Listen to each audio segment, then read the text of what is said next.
गडाब reporter server Memon जी report मुताबिक़ दरसाणो छनो cadet college Karachi में 12वीं क्लास के कैडेट्स पासिंग आउट परेड तकरीब थी गुज़री, जंहिंमें principal cadet college Karachi brigadier retired Tariq Khan सितारा इम्तियाज़ मिलिट्री मेहमान ख़ास तौर शिरकत कई।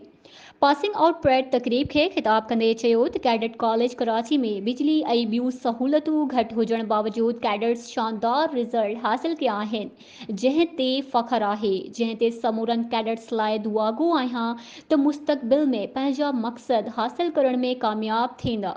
ब्रिगेडियर तारिक खान चयो त मूंखे फ़ख्र आहे कैडेट्स ऐं उस्तादनि ते जिन परेड जो कामयाब प्रोग्राम कयो।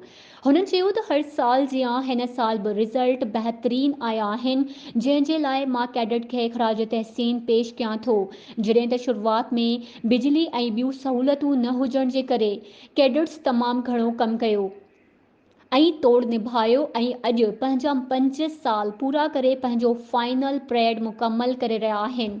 हुन चयो त तव्हां सभिनी जे लाइ दुआगो आहियां, उम्मीद थो करियां त हासिल कयल तालीम जे ज़रिए मुल्क ऐं क़ौम जी ख़िदमत करण सां गॾु पंहिंजा नेक मक़सद हासिल कंदा। तालीम जो मक़सद सिर्फ़ नौकरी न हुजणु घुरिजे, तालीम इंसान खे मुआशरे जो कारगर फ़र्द बणाए थी। दीन इस्लाम बि इल्म हासिल करण जो हुक्म फरमायो आहे। तालीम जे ज़रिए असां दुनिया जूं ॾुखियूं मंज़िलूं आसानीअ सां पार करे सघूं था।